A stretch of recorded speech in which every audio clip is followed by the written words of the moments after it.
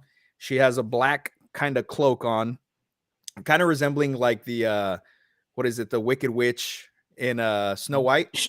Yeah, You yeah, know, yeah, when sure, she's all sure. like in witch form, looked kind of like that, but her face looked like that. And she said if I ever said her name out loud, I would die. So to this Oh, day, I oh have my never said God. her name out loud. I know the name. I could say the name right now, but I will not risk it because of the fact that I still remember that fucking dream. So I That's will never say crazy. her name. Never say her name.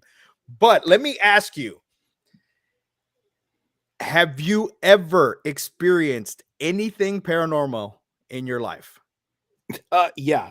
Uh, so I was born in Texas, but my father was a military man, so I left with him wherever he went. Mhm. So the most like craziest place I've ever been to was Japan. I lived in Japan for 3 years, and I remember in Japan, uh, there was this uh, small little alleyway where it was because if you picture Japan in your head like on animes, and there's a small little alleyway, and there's shops on both ends, and there's food everywhere. Yeah. It's just like that, you know. Yeah. And this is in Naho Naga. This is like the two capitals in Okinawa where I was, and me and my friends, you know, this is back in the 90s too. So it didn't matter what time we came home. You know, this is, you know, I was responsible enough to go out and come back like around, 9 o'clock at night. And my parents were like, okay, we can go to bed, and tomorrow morning you just be cool, and you'll be fine. Well, we were walking in this alleyway, and it looked like everybody was starting just to get freaked out, right? Everybody who was in the alleyway turned to one side, looked down the alleyway, turned around, and went inside of their either houses or restaurants or whatever. And it was Yeah. just us and my friends, me and my friends. And at the end of the alley, I swear to you, it looked like this black figure that had these like not orange, I'm sorry, grayish orbs, and it wasn't standing. It was just kind of like floating Mhm. about maybe about 30 yards away from us, and then we were just staring at it, and then it just kind of just went away. Oh And shit. yeah, yeah, and I was maybe like 12 or 13 years old, and I remember my friends saying like what the hell was that, blah blah blah, what was that. And then maybe like 5 minutes later, people started coming out of their houses and keeping going back in the alleyway. And one of my friends spoke Japanese, so he was translating what they were saying. And it's like, and they're telling us Americans to go away because the demon is coming after them because of us. And I'm like, oh shit. Oh shit, that scared the shit out of me. My dog just scared the fucking piss out of me. Oh my god, Toby. Holy shit. I was like in Yeah, the story, like I was in the zone and I was picturing it in my head, and my dog just scared the shit out of me. and imagine like four 12-year-old 13-year-old kids who are in a foreign country, and like they're telling us, hey, get the fuck away because a demon is going to come get you because you're not welcome here, things like Yeah. that. And like that was my first ever experience with like something that I could not explain, See, and because that's the way it looked was just yeah, like a figure. yeah. And you can I kind of see an outline, uh but it's just these grayish eyes staring at you, and then just like poof, just went away. Wow. That's Yeah, that's so like with places like, and I always say this because I'm on a paranormal hunting team or paranormal team, and so we always joke about like going to Mexico and doing investigations in Mexico. And I'm like, yeah, well, we gotta worry about the cartels, but not just that. Like my biggest thing is I just don't feel comfortable doing a paranormal investigation in Mexico just because of the way I was raised. But anytime I yeah, see videos that come out of like Iraq or Iran or videos that come from the other side of the world, especially Japan, anytime I see anything paranormal, I don't question it because I feel like there's so many things that happen and the culture there is so old that Yeah. I believe it 100%, you know, and do people fake stuff? Of course, people fake stuff all the time, Right, but right, right. I don't know, man. There's just something about older countries that just terrify me. You Jinn, see, yes, Kaylee. Kaylee said the Jinn. The Jinn scare the shit out of me. you see, I grew up Catholic, Yeah, as did so I. As did I. so, and I grew up Roman Catholic, Mhm. and there is a lot, and I mean a lot of this spiritual heaven and earth, angel, demon, uh, the the the evil man's is going to get you in some way, in some type of form. The Yeah. devil takes all forms and it's gonna and uh when that is ingrained into your head, you know, when someone tells a story about them seeing a ghost or them possibly seeing a demon or them being possessed, like it hits to the core because like you kind of understand just a little bit more about it than say someone who doesn't who didn't raise wasn't raised Catholic. Yeah. You Yeah. know, it's that inner thing inside of you that says like that is pure evil manifested. Yeah. You know, You and that's know? how I felt because the very first experience I ever had, I shit, man, I had to have been like maybe 4 or 5 years old. I was not old at all. And it was the very first time I ever saw the Hat Man. I don't know if you've ever heard of that entity.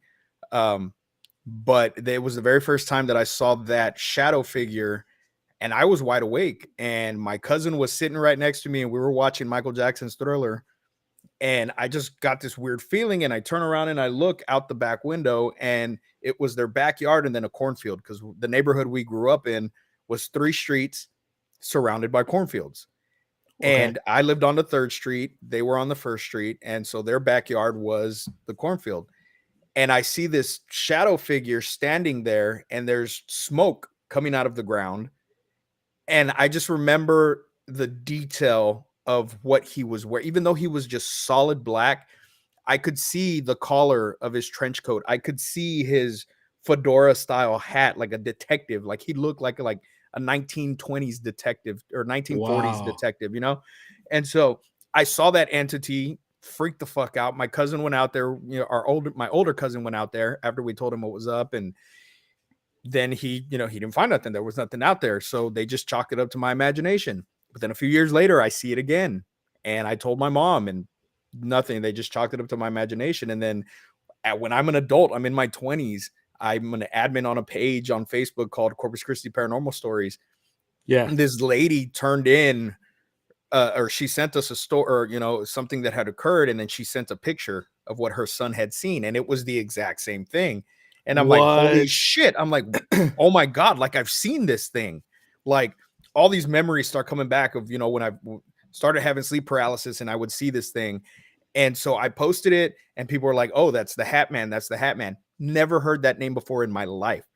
So I Google, come to find out this thing has been seen around the world for years Really? and years and years. It's just this thing that watches people and it's always described the same. Tall, slender with a hat, looks like a detective. Some people say he has red eyes. I personally never saw red eyes anytime that I've seen this entity. Um but yeah, so that is what pulled me into wanting to do what I do now with the podcast and you know with the paranormal investigation team. um so that's really cool that you had an experience also too that kind of turned you to go this route with doing something like that, like what we do now. Yeah, I've always believed because I believe in aliens. You know, Yep. I believe in the paranormal. Um, you know, and I believe in cryptids and things like that. Because you know, especially when you talk about things like aliens and people are like, well, why do you believe in aliens? It's like how can you know that there are hundreds and hundreds and hundreds of different galaxies just like just there and not believe that one of them has some type of intelligent life. Yeah. You know, like Yeah. that's so self-centered thinking of you to even to think about that. Um, yeah, but the when I was in my I'm sorry, when I was in my late teenage years, I went to Our Lady of the Lake University in San Antonio, Texas, another Catholic university, Mhm. and one of my friends actually caught photo evidence of a paranormal experience. And so like there's this hall that connects the cafeteria and the old nuns quarters, Mhm. and so it's said that sometimes if you just stare at the window, you'll see this nun figure just glide across, Yeah. like, and not like walk, but just like glide across. Yeah. And I shit you not, man, like uh it was like a fall night, and they just stood there in the courtyard, had their camera, the old school camera too, man, and took a picture. And sure as shit, there is like this figure in a halibut, and it's just there in the middle as it's walking across, and like, and it's dead at night too, and Yeah. no one's allowed inside those buildings. Not even the nuns can go inside in that area. Yeah. And it just always freaked me out because when he was showing us this printed picture, because back then we didn't have these Yeah. badass It wasn't phones or whatever. digital. Yeah. Yeah. Yeah. So when he was showing us this printed picture, we're all like, "What the fuck? Holy shit! Like that's insane! Like, oh my god!" Yeah, and I And feel like older technology shows us more because you have a lot of, a lot of like famous pictures that were taken way before the digital age and that show what is it, the Lady of Brown Hall or something like that oh over yeah, in sure, England. Man, yeah. that picture. I remember there was a book in school that I would always get when I was in like elementary, and that was like one of the pictures in there, and it just always creeped me out. And I've always been always just the paranormal and the unknown, and they just always have stuck with me. I even remember the first time I ever heard of the chupacabra. My grandma used to watch this show on the Spanish station, and I came home from school, and it was called Primer Impacto. That's the name of the show, and Okay, yeah, yeah. they were talking about the chupacabra, and I'm like, what the hell is this? And I'm sitting there and they're showing these goats that had holes in their neck and they didn't know what did it. And then they started saying, and that was when this boom happened with chupacabra sightings. And I swear to God, to this day, me and my buddy Steven saw a goddamn chupacabra. And I know it was a chupacabra because we saw these red eyes that were not like any animal we had ever seen before. And All it right, hell yeah. smelled horrible. Like it didn't smell like death. You know how when there's like a dead animal, I can't even explain the scent. It was like death times 1,000. It was just bad. And we were like, what How the far hell? away? How far away was it for you to smell it? Man, we were maybe like 15 feet away, Oh but it was shit! dark. It was dark. And because we were going home or whatever, and there was just street lights. And this was in the same neighborhood where I saw this fucking Hat Man figure, but this was like years later. We were teenagers already. And we're just walking. We're like, what the hell is that smell? And we look over and there was a fucking shed. The shed was open. And we just saw this, like, these eyes just fucking like, and then it bolted. It was like a shadow, just boom, gone. And we were like, what the fuck did we just see? And then the smell was gone. And we were like, did you see that? And he's like, yeah, I saw that. And he's like, you saw that, right? I was like, yeah, I fucking saw that. Like, what the fuck? He's like, I'm going home. I was like, yeah, fuck this. I'm going home too. So I went home and just fucking chalked it up to, maybe it was a possum or some shit. And the light like reflected off the eyes or some shit. But and I swear to this day, it was a goddamn chupacabra. I know it was a fucking chupacabra that we fucking saw. Jeez, man. Dude, like now I follow like a bunch of TikTokers who are like amateur cryptozoologists Mm-hmm. and theorists. And there's a ton of video that's there. And some of them you can tell like nah, that's bullshit. That's fake. That's just good editing or good that's just good camera work or prop work or something. Yeah. But there's a couple in there you're like, I have absolutely no idea what that was, Yeah. but holy shit, that looked real. Yeah. See, and like I told Kaylee, I'm a believer, but I'm also a skeptic. Oh, of So course. Yeah. you know, have you to have be. to be skeptical. You have to be. You have You to have to. rule out every logical reasoning for what you saw before you can be like, okay, I don't know what the fuck that was. You know what I mean? And so when we go on our investigations, we're going to Yorktown Memorial Hospital next Saturday. We're hitting that place up again. And last time we were there, I got scratched on the face while I was on Facebook Live, which freaked me the fuck out, but I had to play it cool because, you know, I'm Scuba the paranormal investigator. I have to, you know, can't freak out. But it used to be a Catholic hospital. So Yeah. we were in the chapel and I just was there sitting there on one of the pews and one of our guys started feeling bad and my face just started getting hot and I didn't touch my face, nothing. I'm holding the camera like this and I'm like, Joe, come shine the light on my face. He shines the light on my face and you see fucking 3 scratches down the side of my fucking face. And I'm like, oh shit. Oh shit. Wow. Yeah. But there's a nun there. There's a spirit of a nun that doesn't like people who have tattoos. And if you have tattoos, she comes and she fucks with you. So I was like, okay, well, was this the nun that scratched my face because she didn't like my tattoos, or is there something else there? Like, it's, I couldn't, I didn't touch my face. There's no way. Like, there was no other logical reason I should have these 3 scratches on my face other than the damn ghost scratched my face. Because Do you do that thing where you when you leave a paranormal investigation where you bless the items and the outside door and yourself as you leave so you don't carry that shit with you? so the guys don't, but I always have protection on me and I always cleanse myself. Now, if it's like a super aggressive investigation, then, you know, usually they're like, hey, can you do a cleanse and, you know, make sure that we're good. And I'm like, yeah. A lot of the places that we go, though, ask that we do not do any kind of blessing to the building itself. Right, So right. it's just, you know, before we ever set foot in the vehicle, everything's open, cleanse ourselves, the equipment, everything that's there, just to make sure that nothing follows us. Now, when we went to Goatman's Bridge, we took a piece of the Goatman's Bridge because we wanted something to follow us because we got absolutely no activity there. Nothing happened. So we were just kind of taunting this entity to come and do something. And I still have the piece of Goatman's Bridge in my uh in my bedroom. But we do like to take things from investigations. Of course we ask beforehand, but we do like to have little souvenirs and stuff. Just nothing for me personally. I've never had anything follow me home just because I am usually safe when we do this. When we did House of Rock, something followed me back because I didn't think anything of it because we didn't really have anything happen. But Yeah. House of Rock used to be the first morgue ever in Nueces County.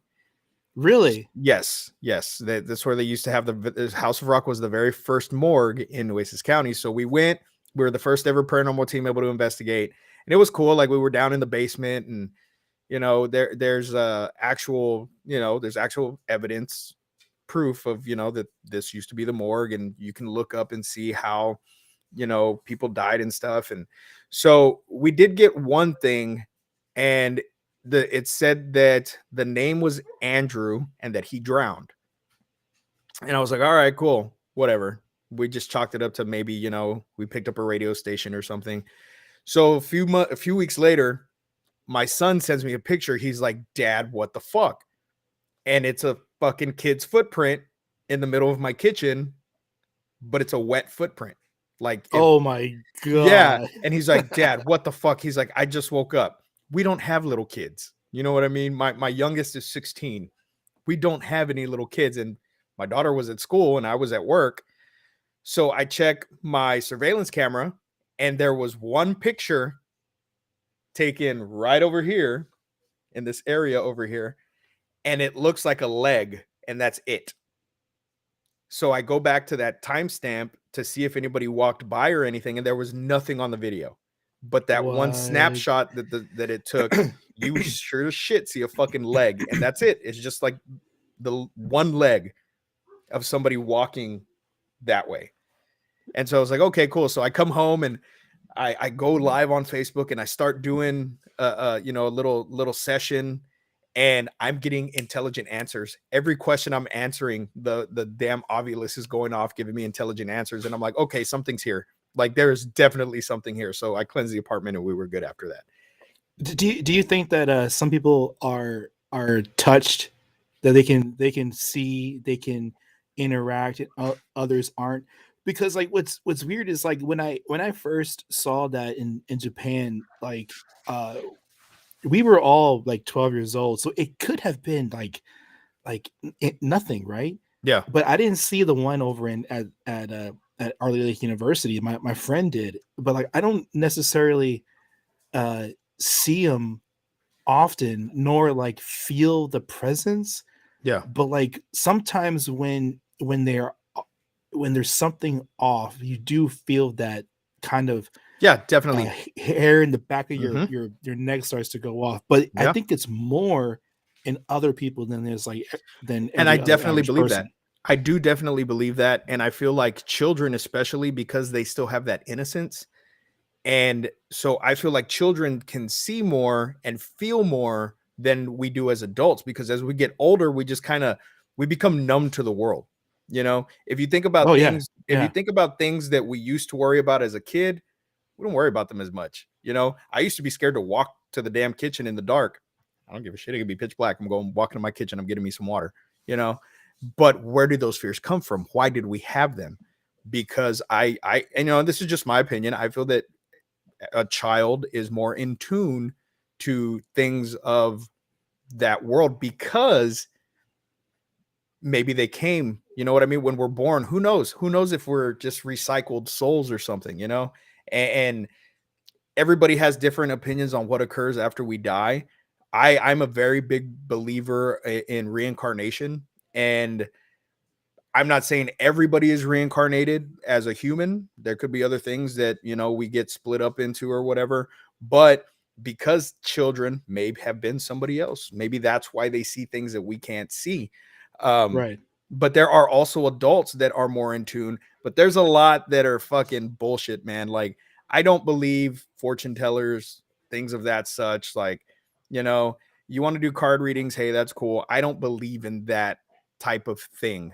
Um, but I know if I walk into a place, and I'm not saying I'm in tune with this or in tune with that, but I can tell you if I walk into your house and I feel weird, that your house is probably fucking haunted. You've probably had some kind of weird shit happen in your house that you can't explain, you know? Right, right. And there are some people like that. I mean, and there are some people that can still see, and we may just think of them as crazy. You know, look at some of the stuff that was in the Bible. You know, a talking bush or burning bush or whatever it was. You know what I mean? And if somebody were to say that now, or you know, say, "Oh, God talks to me," we just chalk it off as, you need to get on some meds or something." You know, but Yeah. for me, like I said, even with things like that, I'm skeptical, but on both sides. So could it be? Yeah, it could totally be that, but we're just diagnosing it as something else. We're saying, oh, well, you know, this person that says he's been to this dimension and traveled through this, traveled through there, he's just crazy. Right. But his brain just may work differently and be on a different wavelength than what everybody else is tuned to. So this guy's seeing things that nobody else is seeing. Yeah, like first of all, like how do you explain your scratches? How do you explain that water print on your house? Yeah. You know, and remember reading a book when I was in the Marines about SEAL training, and how SEALs can train their mind to go to a completely different place when they are submerged in ice cold water for, for so long. Yeah. They don't become hypothermic, as someone else would be while they're dunked in a cold ice bath. It's just something about the way that they can just do it with their mind, and that's trainable. So yeah, I'm on the same boat.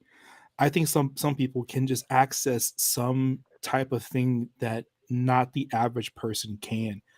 And it's extremely interesting too when you talk about some people's experiences with the paranormal, because some are just you see it and it's gone, Yeah. and like in your case, they actually interact, Yeah. and it gets in depth, and it becomes personal, and that's the really freaky shit is when Yeah. it becomes personal, Yeah. and that's just nuts, man.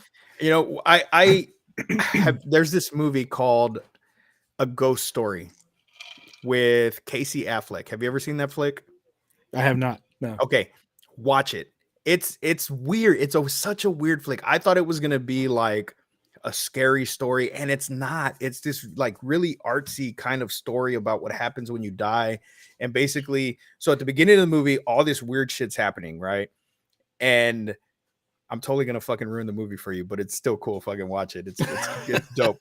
But all this paranormal stuff is happening. His piano's playing by itself. Like there's things moving. There's bangs and stuff. Well, he ends up dying, and he becomes a ghost. But it's cool because it's not like him. It's a ghost in a sheet. So he's a traditional looking ghost under the sheet. Oh wow. Yeah. So then, time starts going by. His wife moves on. He's stuck in the house. So time's just going until finally it's the future. And he's on top of this, high rise building that was built where his house used to be. And he jumps off to try to commit suicide. So when he jumps off, he's back in the past, still as a ghost, still in his white sheet. Oh And then wow. time starts moving forward, and it's basically a time loop. So he's sitting at the piano in his house trying to make contact with himself, banging, trying to warn himself about how he's going to die. Oh So man. yeah, so it's, dude, I just got goosebumps because it's such a trippy movie.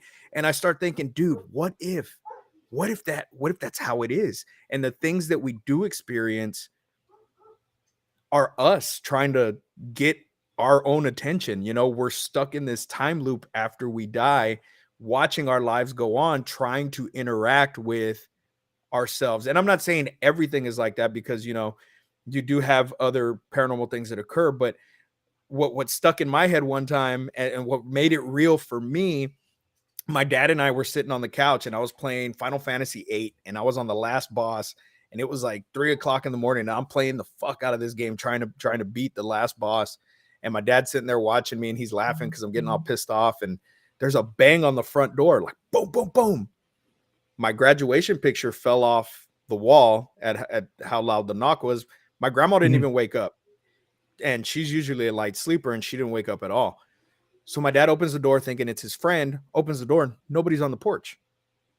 So we're like, what the fuck? So I'm like, okay, it's got to be Juan, his friend. I was like, he's fucking with us. You go out the front door, I go out the back door. He's probably hiding behind the car or something, trying to scare us.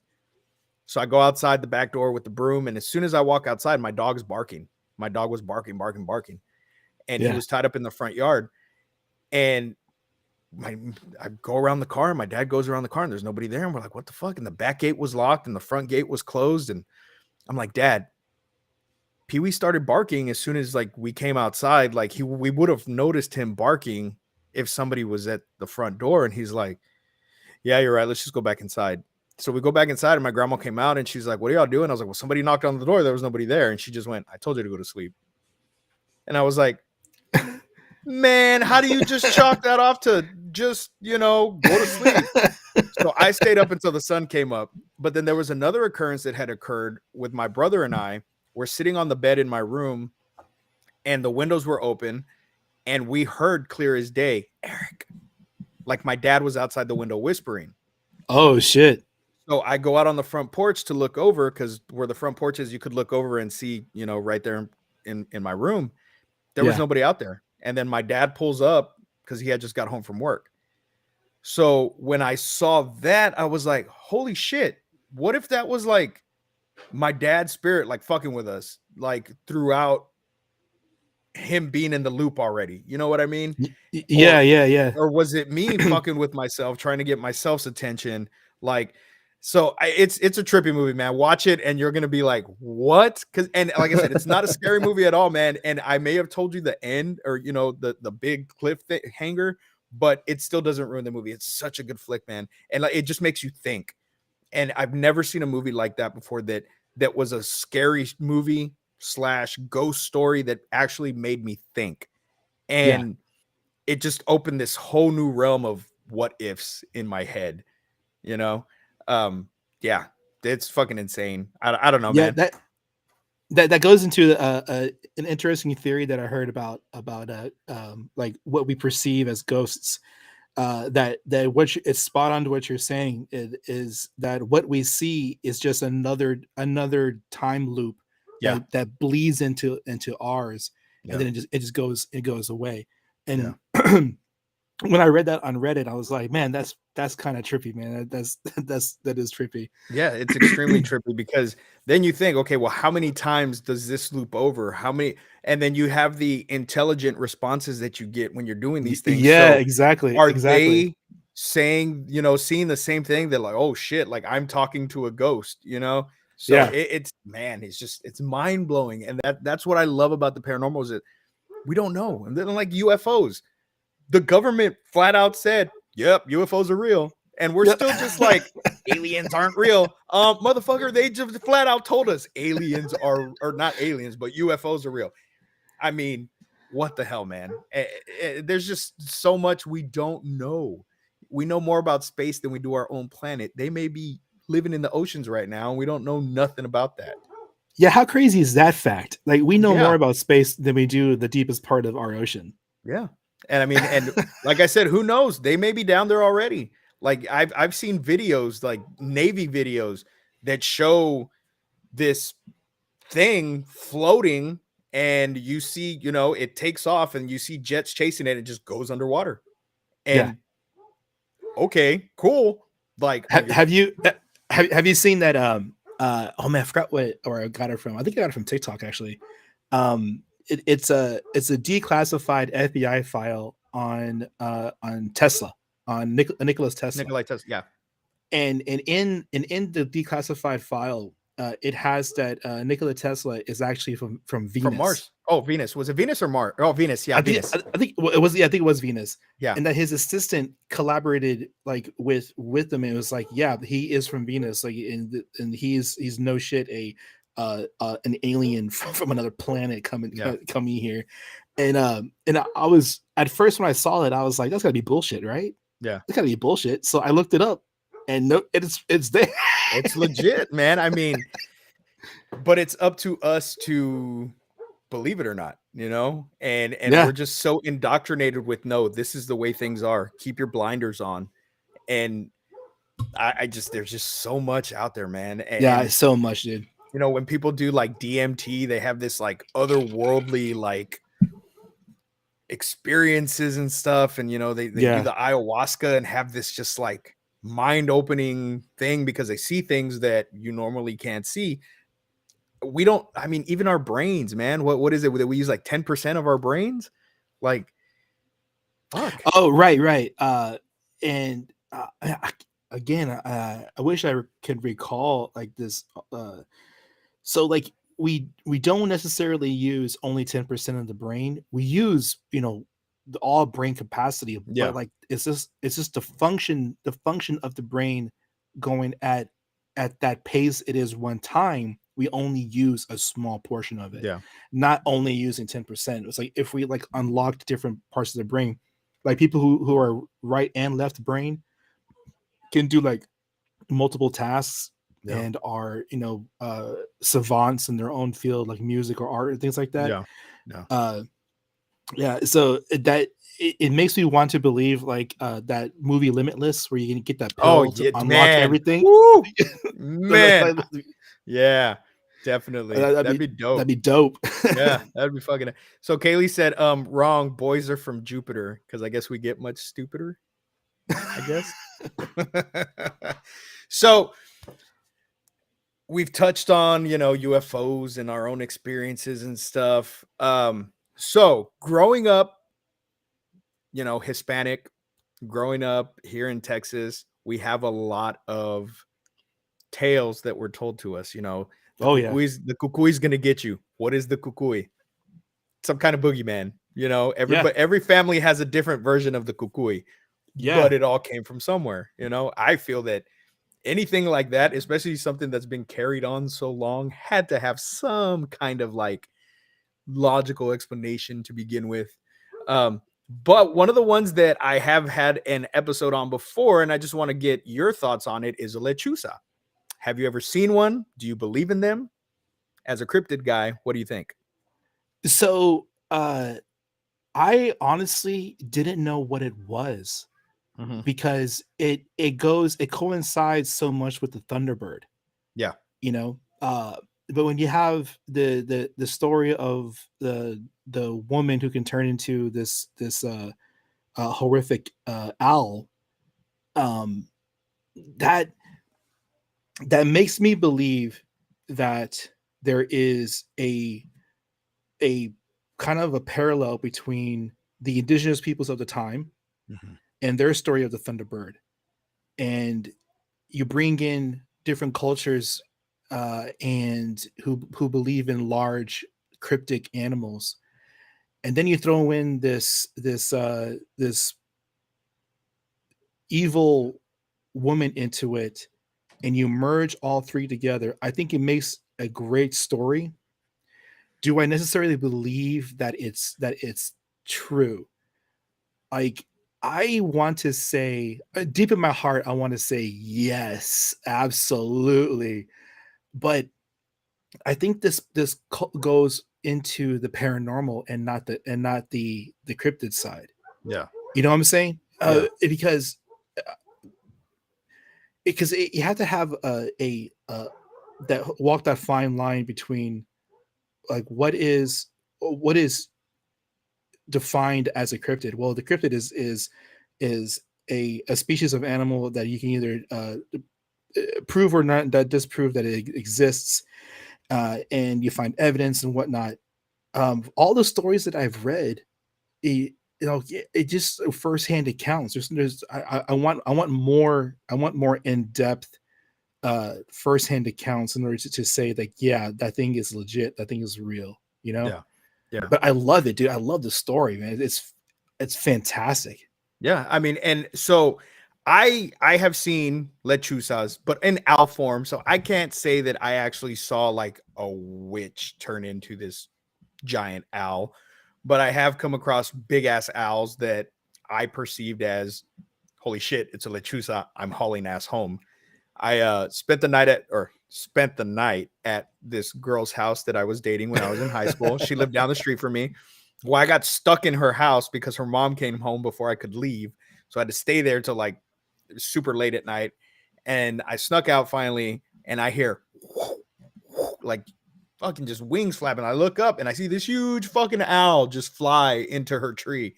And I was like, yep, I fucked up. I'm going home. And I'm just, because to keep them away, you're supposed to curse them out. So like I'm just running down the street. And this is back when I could run. I can't run anymore. I got that little chub lung. But I'm running down the street and I'm like, fuck you, you stupid bitch. You're not gonna get me. Fuck you. And I get home and my dad's like, what the fuck's wrong with you? I was like, nothing. Just leave me alone. Fucking leave me alone. So here's another one, and this one's more paranormal, and I just want to get your thoughts on this one because this is a very well-known one, La Llorona. Oh yeah. um we all have heard that story, man. We've all Mm-hmm. heard that story, and I love it too, because sometimes like depending on where you're from, the story is told just a little bit different, Yep. because I grew up in San Antonio and Poteet, so there's this road off of Lemming, and there's a small little bridge in that area. And our story goes, is the way we were told as kids, is that if you're going down that road and you turn off your headlights and you park your car and you hear a woman crying in the distance, that of course you should never go out of your car to investigate, because that'd just be just stupid of you. Yes. Never make that mistake. but but the crying turns into a baby's crying, and the baby crying turns into a child's crying, the child's crying turns into a man's crying. So all this time when we talk about the Llorona, it's like I didn't hit me until much later that what they're trying to keep us away from is a skinwalker, Yeah. you know? And and again, that parallel, man, because like what if the story that they're telling is the story of a skinwalker? It's just that they just always been told that it's the weeping woman and not the skinwalker, you know? Yeah, and that makes sense, and I've never thought of that. That's a good theory. Yeah, because in our area, you know, we've had throughout history, indigenous peoples, skinwalker is one of the prime one of the prime paranormal and cryptids that they have is skinwalkers. Yeah. And we're so close to Mexico, you know, all those stories bleed into our area.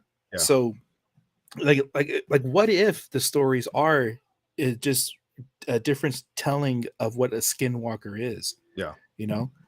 And you know, and I don't give a shit. They still scare the shit out of me. Yeah. Oh yeah, definitely, man. I mean, I wouldn't say I've ever encountered a skinwalker, but I would never want to encounter one at all. The closest thing that I've ever even heard, like a crying or anything, we had gone out to Chipita's grave back in, fuck, maybe it was like 98, 99. And so it's off of Highway 666. And we were out there trying to find her grave, and we finally found it, and we heard what sounded like crying. Yeah. And I was like, yeah, fuck this, we're leaving. But then I started thinking, I'm like, well, maybe it was like coyotes or something, you know, like howling in the background, and we just thought it was, you know, somebody crying. So we just fucking booked it, man. So, but yeah, that's a really good theory. I mean, there's I mean, there might be skinwalkers everywhere, and we just don't know, and could tie into that legend. That's a really good. That's like wow, like that's a good Yeah. one.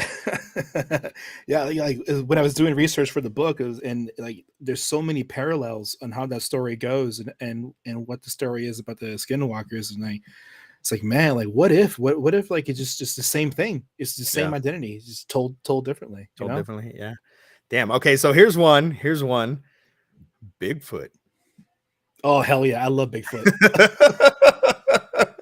So I I love know big Kaylee touched on a little bit about your love for Bigfoot, but are you the believer 100% that we Oh, have? 100%. Yeah. Okay. Because okay, Sasquatch is in my opinion the most plausible one Hmm. you can have out of most of the cryptozoology catalog. Yeah.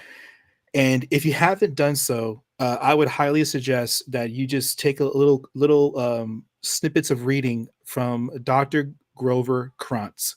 Now, Dr. Grover Krantz is one of the leading cryptozoologists who spent the other half of his professional career after being a highly renowned anthropologist into cryptozoology and trying to prove the existence of Sasquatch through evolution, through gene mutations and things like that. Hmm. Uh, and and and and I've done the scientific research side, and then there's also this side of Sasquatch that is fascinating, and that's the magical side of Sasquatch. How Sasquatch can enter and exit the fourth dimension at will, Yes. Yes. and Sasquatch can alter the space around it to where you like if you were just to see a glimpse of him, then he just stands still, and then everything just kind of like fades, Yeah. Like and then invisibility. invisibility, right? Yeah. Yeah. Not 100% visibility, because he just mimics, like he's like a super camouflage person, and he kind of just like uh, has this chameleon effect, but Yeah. it's not like invisible to where he disappears, Yeah. but he just mimics the surrounding around him to to for him to go away. Yeah. So when we did the episode for Bigfoot, we kind of thought of it as like how the predator has that camouflage when he Yes, go, you know, like it's not yeah. complete invisibility, but it's kind of like a reflective type of invisibility to where he just kind of blends in, but you could still see him if he were just to move in the slightest. Yeah, and I absolutely love the scientific part of it too, because uh, you have gigantism in humans beings already, and you Yeah. have and I forget I forget the disease where you grow hair everywhere. Yeah. Yeah. uh, and it's well, I think they nickname it the Wolfman disease or something like that. Yeah. Yeah. Um, so it is it is plausible that Sasquatch is just this outcasted humanoid creature, and this and through evolution just evolved to be this 6 foot 7 foot gigantic humanoid creature that's covered in hair, because naturally, you just want to protect your body, so the body just does that. Just grows hair as protection. Yeah. The whole fourth dimension thing is incredibly fascinating, and I absolutely love how deep you can go into theories of not only Sasquatch but like the Wendigo and also Skinwalkers. Of they can manipulate the fourth dimension, and then they can just reside in it as long as they want to, and then come out and do what they got to do, and then and go back in. Yeah. I mean, and that would Uh, explain why we haven't caught one, per se. right, Because people do claim that, oh, I have Bigfoot, whatever, I caught Bigfoot, but I mean, that is very plausible because I mean, where are they? Where do they live? What do they eat? right. What do they do? So What like I'll are they, nomads? Like what's going on? so Dr.